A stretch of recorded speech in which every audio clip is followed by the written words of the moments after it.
Olá a todos, vamos iniciar mais um vídeo do nosso canal aqui da Igreja Luterana de Interlagos.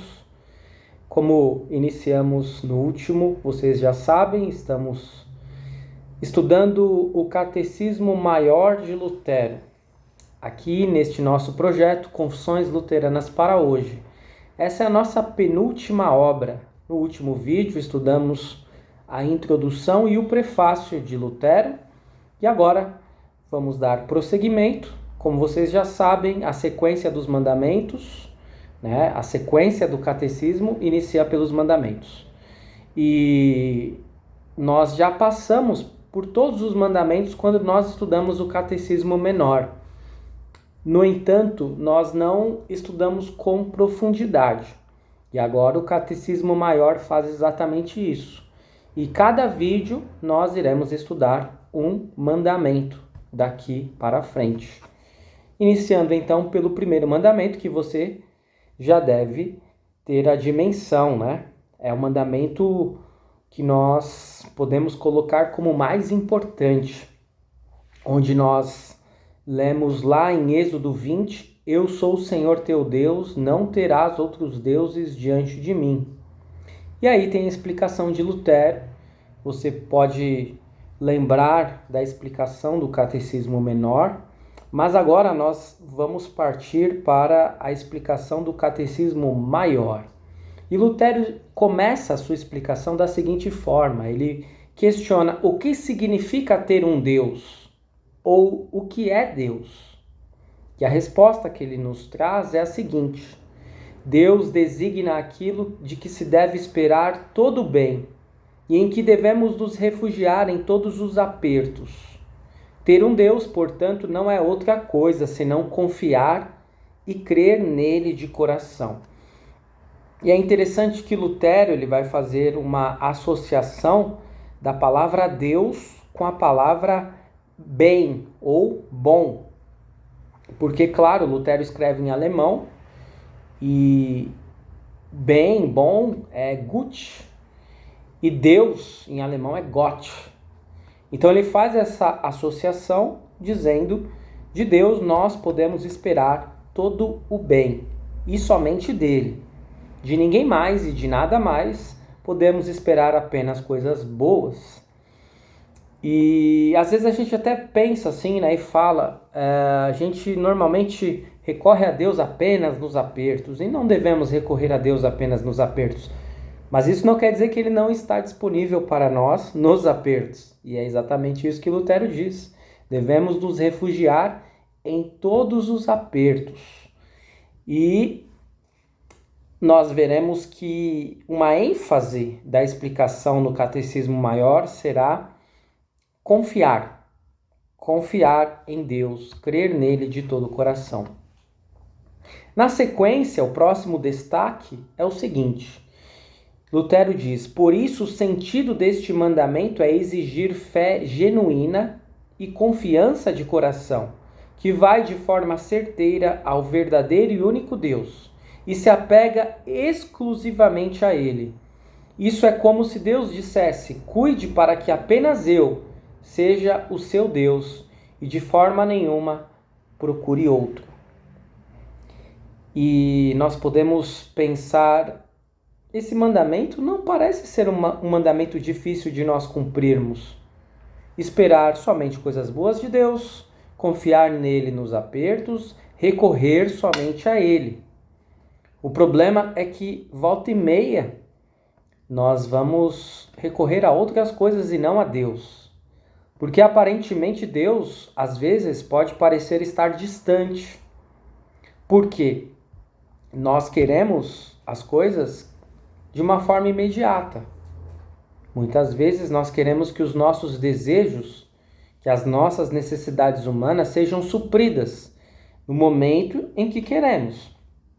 E se não temos isso, logo pensamos: Deus não está trazendo isso para nós, ou ele está distante, ele não está conosco. E mesmo que a gente não pense dessa forma, de uma forma tão explícita, logo que percebemos que existe qualquer outra possibilidade de confiança em outras coisas, podemos recorrer a essas coisas para ter aquilo que tanto queremos. E eis um grave equívoco que podemos incorrer.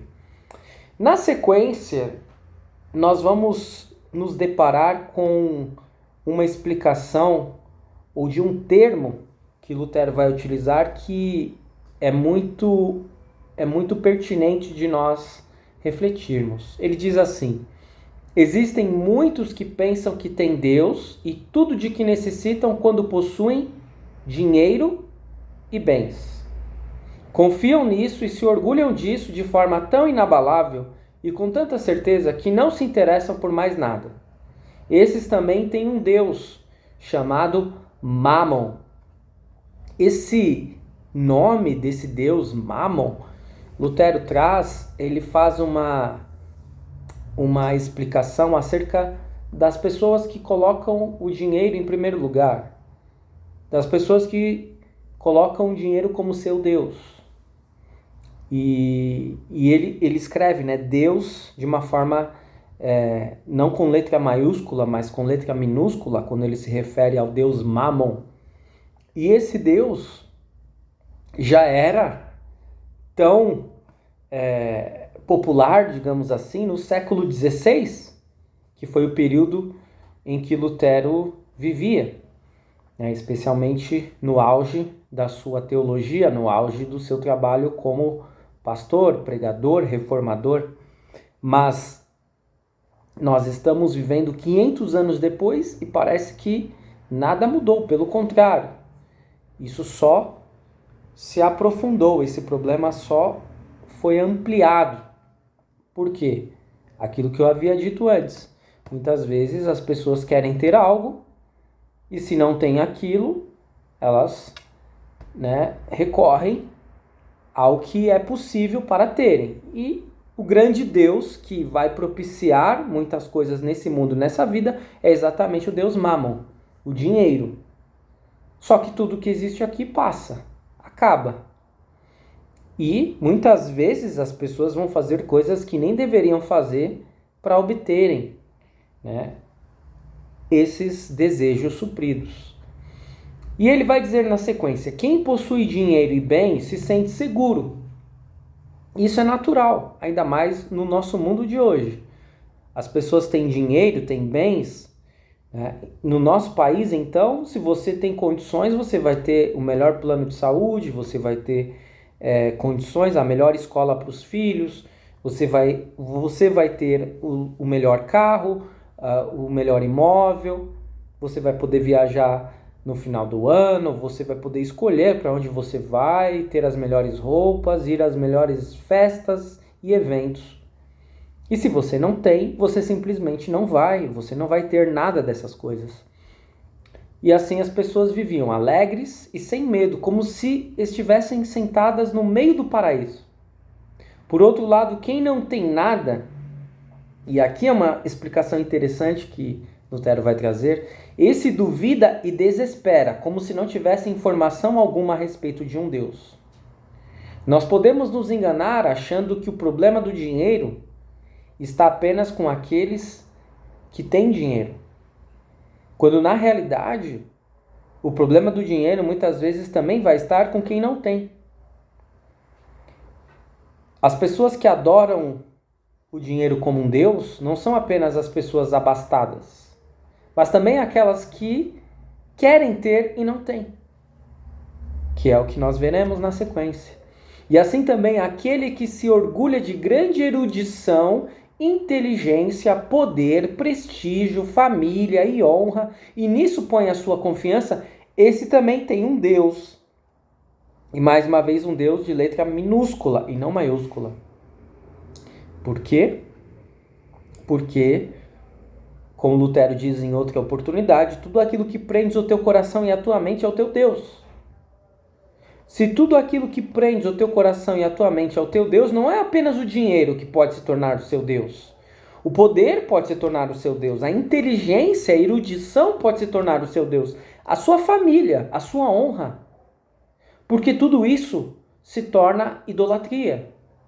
Se não uma idolatria grosseira, de alguém estar adorando uma imagem, um outro Deus, uma idolatria disfarçada.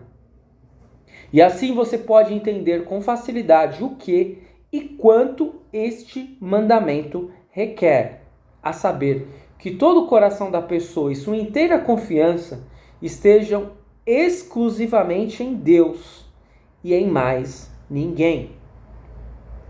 E pode parecer assim um tanto quanto estranho, porque a gente pensa assim, mas por que Deus quer tanta exclusividade? Por que Deus parece ser tão ciumento? E tem até alguns versículos bíblicos que Deus vai dizer claramente, eu sou um Deus ciumento.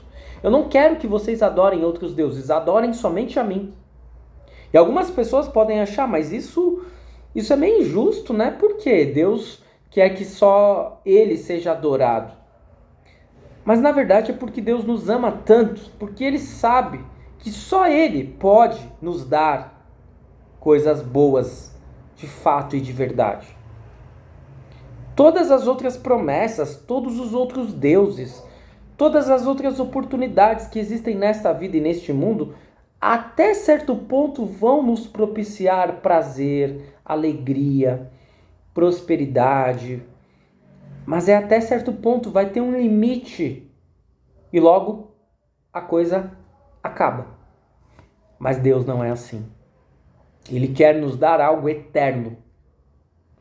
Na sequência, Lutero diz, mas prender-se a Ele com o coração não é outra coisa senão confiar inteiramente nele. Devemos confiar inteiramente em Deus e assim estaremos com o nosso coração fixados, presos em quem de fato devemos estar, em Deus. Existe, além disso, outro culto falso. Trata-se da maior idolatria que até agora praticamos e ela ainda impera no mundo. Nela também se fundamentam todas as ordens religiosas. Diz respeito à consciência, quando esta procura ajuda, consolo e salvação em suas próprias obras. E imagina que pode forçar Deus a lhe abrir as portas do céu, calcula quantas doações fez, o número de vezes que jejuou, rezou missa, etc. Aqui era uma situação que ocorria, claro, no contexto, na época em que Lutero viveu, na Igreja Católica Romana. Muitas pessoas queriam se salvar por suas próprias obras e assim queriam estar com a sua consciência tranquila. E como que fariam isso? Realizando boas obras. Mas a verdade é que se alguém realiza boas obras porque quer barganhar com Deus, porque quer ganhar algo de Deus, já deixa de ser boas obras. E assim a sua própria consciência se torna o seu Deus. O que é isso se não fazer de Deus um ídolo? Sim, um Deus imaginário. E considerar-se colocar a si mesmo como Deus. Mas isso aí é um tanto erudito demais, impróprio para alunos de pouca idade, vai dizer Lutero. Devemos confiar exclusivamente em Deus e dele esperar apenas coisas boas, pois é Ele quem nos dá corpo, vida, comida, bebida, nutrição, saúde, proteção, paz e todo o necessário em bens temporais e eternos. É Deus quem nos dá tudo isso. Foi Ele quem nos criou. Foi Ele quem nos deu vida. A comida pode ser plantada, colhida, produzida, trazida à nossa mesa, até por intermédio dos nossos esforços no trabalho. Nós compramos, nós adquirimos, mas se Deus não nos dá a saúde para o trabalho, se Deus não nos dá as condições, se Deus não nos dá até mesmo colheita, boa produção agrícola, nós não temos nada disso. É Ele que nos dá água, é Ele quem nos nutre, é Ele quem nos dá saúde, proteção e paz e tudo aquilo que necessitamos em bens temporais e em bens eternos. E se você tem um coração que é capaz de esperar somente coisas boas de Deus, Lutero vai dizer, especialmente em aflições e penúria, e que além disso sabe renunciar a tudo que não é Deus e abandonar tudo isso, então você tem um único e verdadeiro Deus. Isso nos remete àquele texto que o apóstolo Paulo disse, quando ele diz assim, aprendi a estar contente em toda e qualquer situação. É isso que Deus deseja, que possamos viver de forma agradável, contentes, felizes em toda e qualquer situação, não porque nós temos tudo, ou porque temos tudo que os nossos desejos humanos, a nossa carne deseja, mas porque nós temos Deus e nele nós podemos confiar. Por último, os destaques na explicação do apêndice ao primeiro mandamento. Nós lemos aquela famosa frase: porque eu sou o Senhor, seu Deus, um Deus zeloso, que visito a iniquidade dos pais nos filhos até a 3ª e 4ª geração daqueles que me odeiam, e faço misericórdia até 1000 gerações daqueles que me amam e guardam os meus mandamentos. Aprenda, pois, dessas palavras o quanto Deus está irado contra aqueles que confiam em qualquer coisa fora dele. E inversamente, quão bondoso e gracioso ele é para com aqueles que confiam e creem de todo o coração somente nele. Ele é um Deus que não deixa sem castigo o fato de alguém se desviar dele. E não cessa de estar irado até a 4ª geração, até extirpá-la por completo. Por isso ele quer ser temido e não desprezado. Deus deixa muito claro que ele é um Deus justo, que ele deseja que todos confiem nele e que haverá punição e consequências para aqueles que não fazem isso. Mas perceba a diferença e a distinção que Deus faz daqueles que não obedecem, que vai ser punido até a 3ª e 4ª geração. Daqueles que obedecem, que procuram seguir os seus preceitos, esses vão ter misericórdia até 1000 gerações. É claro que isso nós não devemos entender de uma forma exatamente, digamos assim, racional, no sentido de que é exato, né? Não é um número exato. Eu vejo isso muitas vezes como uma explicação teológica, bíblica, para compreendermos que quando nós não seguimos os caminhos de Deus, olha, as consequências são nefastas. As consequências ocorrem. O mal, a gente até pode se arrepender de ter cometido, mas haverá consequências. Talvez não para a 3ª, para a 4ª geração, mas talvez para a nossa geração subsequente. Alguém que não pensou muito bem, alguém que teve filho antes do casamento, na adolescência, ele vai sofrer com essas consequências, infelizmente. Mas é claro que a vida continua e que Deus vai continuar com essa pessoa e que ela sim pode recuperar o tempo que ela acabou, digamos assim, se antecipando, mas não vai deixar de ter consequências. Alguém que cometeu um crime, alguém que fez algo muito grave, ela pode se arrepender, mas precisa ter consequências. Cometeu o crime, precisa pagar por esse crime. Às vezes pagar uma multa, às vezes realmente sofrer uma condenação e até ser preso. É necessário sofrer as consequências do mal. Mas por outro lado, Deus promete estar sempre abençoando aqueles que o seguem e procuram ser fiéis a Ele.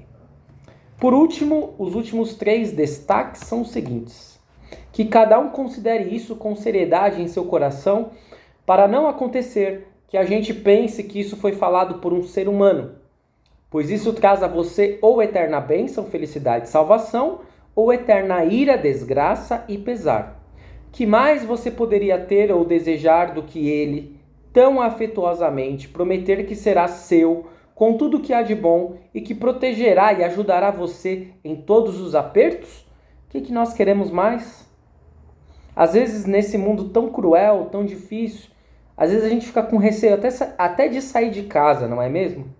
Mas e se você saísse com a certeza de que Deus está do seu lado? Será que você teria tanto receio? Pois eu posso te afirmar, querido irmão, querida irmã, ao sair do seu lar, ao retornar para casa, ao fazer uma viagem, ao dormir, Deus está do seu lado. Não importa o que aconteça, Ele estará do seu lado. Você pode confiar. E talvez a gente venha a ser acometido de alguma coisa que não vai nos agradar nesta vida e neste mundo, mas Deus continuará ao nosso lado. O mundo vê que aqueles que confiam em Deus e não em Mámon passam por aflições e apertos. E o diabo se opõe a eles e coloca obstáculos no caminho. Ou seja, não é porque você está seguindo a Deus que nada de ruim vai acontecer com você. Por outro lado, os que servem a Mámon têm poder, prestígio, honra, bens e toda a segurança aos olhos do mundo. Por isso, é preciso entender que essas palavras se dirigem precisamente contra aquela falsa aparência. Portanto, aprendamos bem o primeiro mandamento, a fim de que vejamos isto. Deus não quer tolerar nenhuma presunção e nenhuma confiança em qualquer outra coisa, e não exige de nós coisa maior do que uma confiança inabalável que dele espera todo o bem. De Deus podemos esperar todo o bem e somente dele. É claro que nossa vida às vezes terá percalços e dificuldades, porque nós vivemos em um mundo caído em pecado, que sofre as consequências do pecado. O pecado traz problemas, dificuldades entre nós, entre as pessoas, entre nós e o mundo. Mas Deus prometeu estar ao nosso lado. Deus disse: confie em mim, confie somente em mim, eu irei guardá-lo, eu irei estar com você.